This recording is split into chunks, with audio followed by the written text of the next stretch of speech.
Hello YouTube, this is Marauders here, and well, I've been playing Guilty Gear Strive a lot, and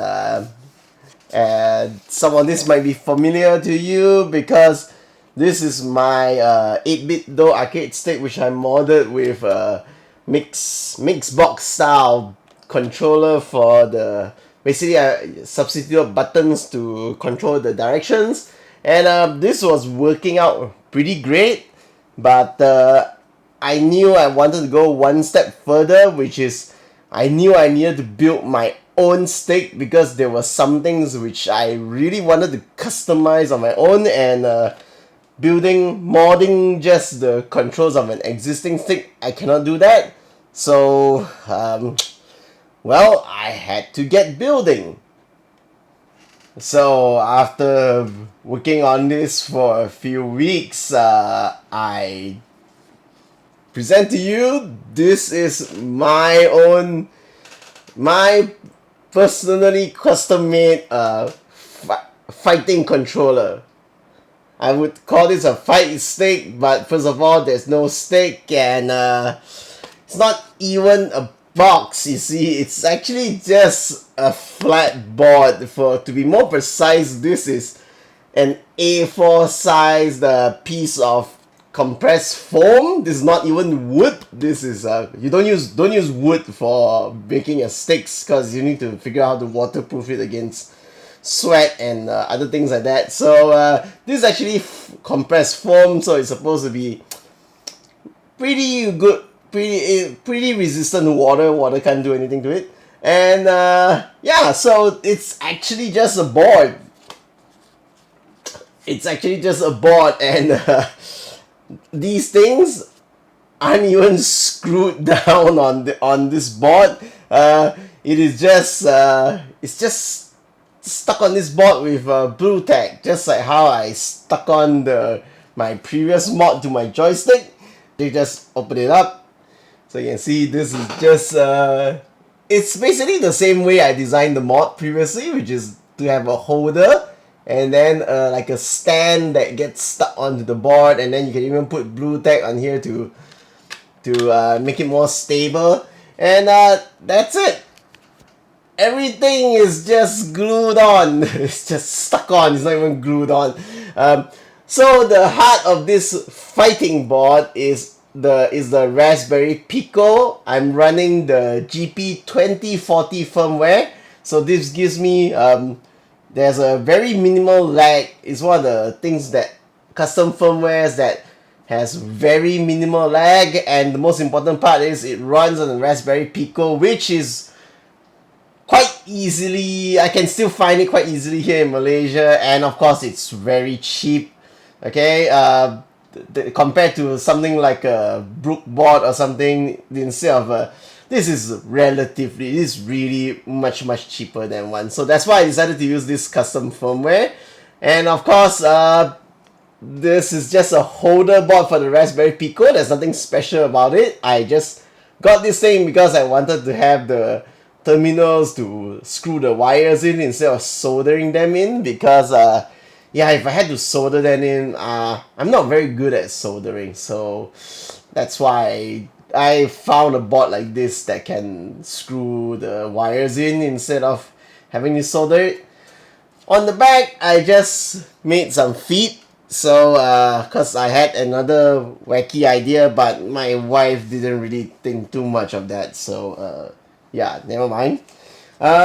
So if you're wondering why didn't I just put this in a box or something, first of all, I wanted to make everything myself. Okay, that means I wanted to make a custom box and everything.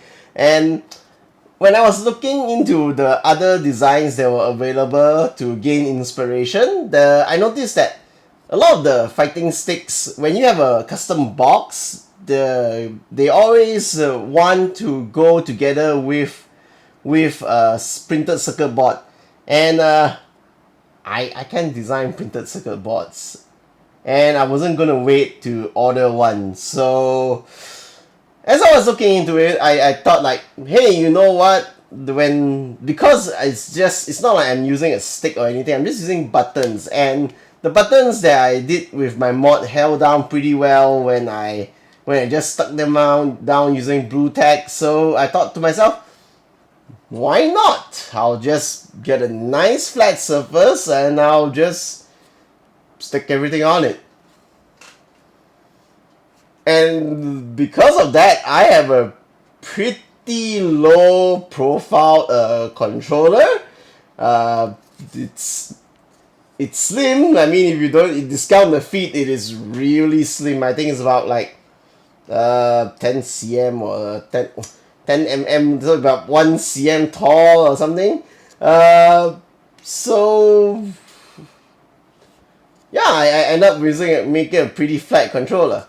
And the interesting thing about this is, because as I mentioned, this is an A4 sized board. So hey, you know what? Maybe if I need to carry this around to like some fighting game competition or something, I can actually carry this around pretty easily. I just need to get a document box file like this, which is meant for holding A4 documents. And I'll just drop it in there. Pretty good fit.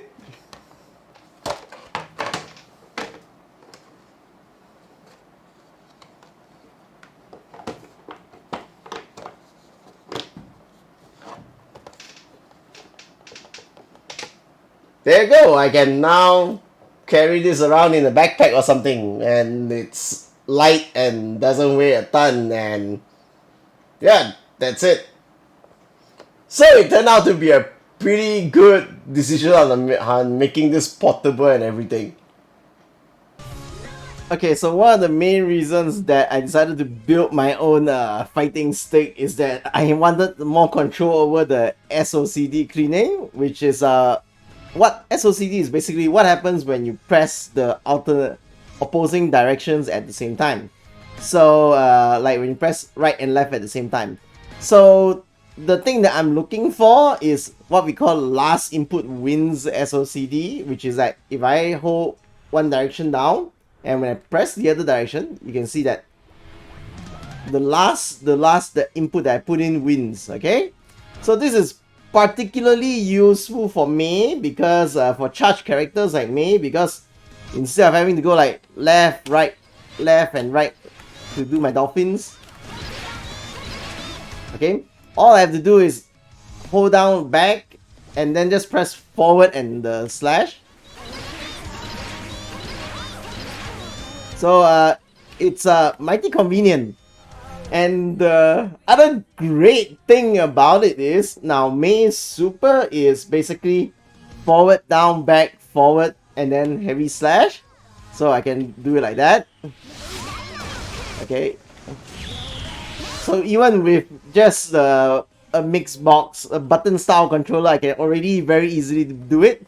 But you know, when I'm in the heat of battle, sometimes when I was using my old 8-bit Do mod, sometimes I will not release my forward in time for the down and back to register, and I get missed inputs on my ultimate. But now with the last input wins SOCD, I can basically hold down my forward and just press down back and let it go, and then press the heavy slash. So now it is much more easier to execute, and because of that, I can now combo into the ultimate much more easier.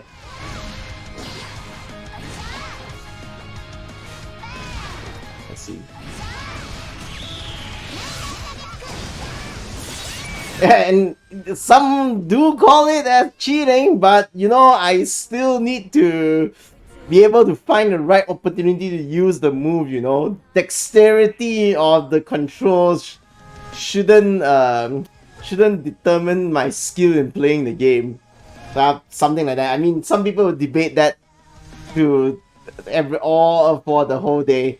Okay, but basically to me, when I use this, I'm having fun. I really like it. And this is basically the main reason why I decided to build my own fighting controller. My own fighting board.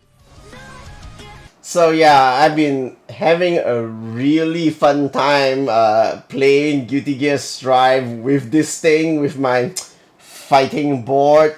Um, so yeah, it's great. Okay, as I mentioned with my button mod video, if you haven't tried it, you really should try it out one time, because the experience is so different when you first start playing with one of these things. But after you actually do play with one of these things, you might feel like, I don't want to go back to a traditional stick anymore. And so if you're wondering, there are some lights on this board, which just allows me to debug connections pretty easily. And the firmware that I'm running, the GP2040 on this board, it only works natively on the PC, the Switch, and the PS3. So if you want to use something custom made like this on a PS4, you're gonna need to use an adapter or something. So, which is what I have here. So this is the Mayflash Magic NS Pro, which allows me to just, I'll switch this to X input mode, and then I will just plug this in the PS4, and I can use this stick on the PS4 just like normal. And before you ask, no, there isn't a way to use this on the PS5 yet. As a PS4 controller on the PS5, yes, but you can't use it as a DualSense controller. Maybe after, well, Sony just started authorizing third-party PS5 controllers, so we'll see where it goes from there. I guess eventually there'll either be a firmware update for this to support the PS5, or they'll come out with a new one to bypass whatever it is that Sony is asking for, okay? So that's it. This is Marauders, and this is my fighting board.